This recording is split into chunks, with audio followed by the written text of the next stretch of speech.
งานบุญสรวงเฮือประเพณีของเมืองสารวันประจำปี2025ได้ค่ายขึ้นด้วยบรรยากาศคึกคืนที่ฟาร์มไซบ้านตะปูนฝั่งเสียงยืนในวันที่6 กันยายน2025ด้วยการเข้าร่วมของท่านวงศ์พลแก้วเจ้าแขวงสารวันมีบรรดาการนำคันสูงของแขวงการนำของเมืองสารวันพร้อมด้วยอดีตการนำของแขวงตลอดฮอดมวลชนชาวเมืองสารวันเข้าร่วมท่านจันทร์ศิรรศรีสมบูรณ์เลขาพรรคเมืองประธานจัดงานบุญสรวงเฮือประเพณีประจำปี2025ในกล่าวเปิดงานอย่างเป็นทางการการจัดงานครั้งนี้เป็นการอนุรักษ์รักษาและเสริมขยายวัฒนธรรมหีดของประเพณีอันดีงามของชาติก็คือของท้องถิ่นว่าร่วมว่าเฉพาะก็คือชาวเมืองสารวันและแขวงสารวันพวกเฮาที่ได้ถือเอาวันบุญห่อข้าวสลากติดพันกับบุญสรวงเฮือประเพณีประจำปีของทุกๆปีซึ่งในปีนี้แมนได้จัดขึ้นในระหว่างวันที่6 หาวันที่7 กันยายน2025เป็นการประกอบส่วนเข้าในการสุกโยบรรยากาศการสื่อขายการสัญจรสินค้าสร้างบรรยากาศการท่องเที่ยวภายในแขวงให้มีบรรยากาศคึกคืนดึงดูดนักท่องเที่ยวภายในและต่างประเทศมาเที่ยวมาชมอยู่แขวงสารวัน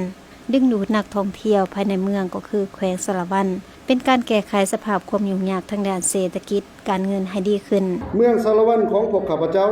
ได้จัดงานบุญสรวงเฮือประเพณีประจำปี2025ขึ้นอย่างเป็นทางการซึ่งเป็นกิจกรรมงานบุญและการแข่งขันกีฬาประเภทหนึ่งที่เป็นเอกลักษณ์ของศาสตร์ของท้องถิ่น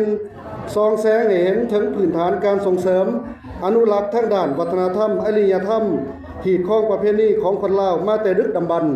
เว้าร่วมเว้าเฉพาะแม่นชาวเมืองและแขวงสารวันของเฮาที่ได้ถือเอาวันบุญห่อข้าวสลากติดพันกับงานบุญสรวงเฮือประเพณีประจำปีของทุกๆปีซึ่งเป็นงานบุญใหญ่ที่มีความหมายสำคัญทางด้านวัฒนธรรมที่ครองประเพณีและขนบธรรมเนียมอันดีงามและส่องแสงถึงก่อนกำลังมหาสามัคคีของคนในศาสตร์ก็คือของท้องถิ่น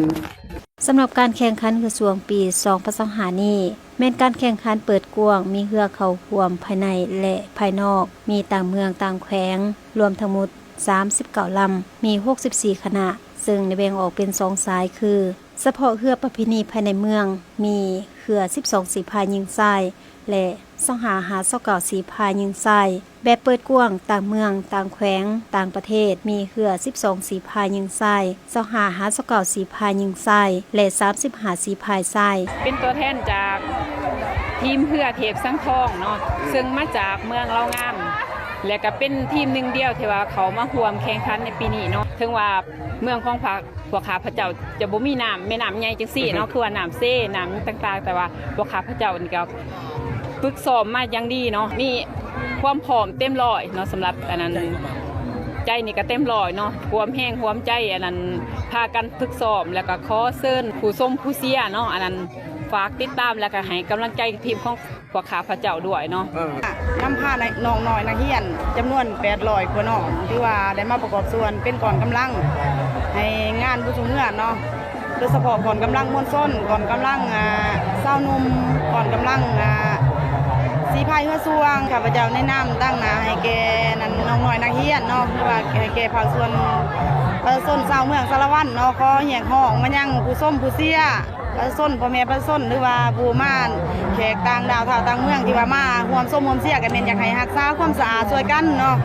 โดยเฉพาะด้านขี้เหงื่อยังต่างๆช่วยกันคนละไม้ละมือเนาะเก็บเพื่อรักษาความสะอาดให้แก่เมืองแก่แขงเฮาเองเนาะมีความรู้สึกดีใจร้ายแล้วก็มีความรู้สึกตื่นเต้นที่ได้มาขับส่วนหัวจากที่ส่วนหัวที่657เมตรผู้สูงเรือของแข้งสารวันเด้อมาเบิ่งกันได้เด้อให้เก็บขี้เหงื่อช่วยกันได้เด้อเพราะว่ามันค่อนข้างจะบ่ค่อยสะอาดแล้วก็บ่ค่อยงามตาต่อแข้งและคนอื่นที่มาเบิ่งการแข่งขันได้แบ่งออกเป็น2วันคือวันที่6 กันยายน2025เป็นการแข่งขันเฮือประเพณีภายในเมือง12สีพายยิงทรายและ2559สีพายยิงทรายและวันที่7 กันยายน2025สืบต่อในการจัดการแข่งขันแบบเปิดกว้าง12สีพายยิงทราย2559สีพายยิงทรายและ35สีพายทรายพร้อมทั้งสิ่งชนะเลิศและมอบขันรางวัลประเภทต่างๆในพิธีก็ได้มีการตัดแถบผาลันคองเปิดงานบุญสรวงเฮือประจำปี2025อย่างเป็นทางการ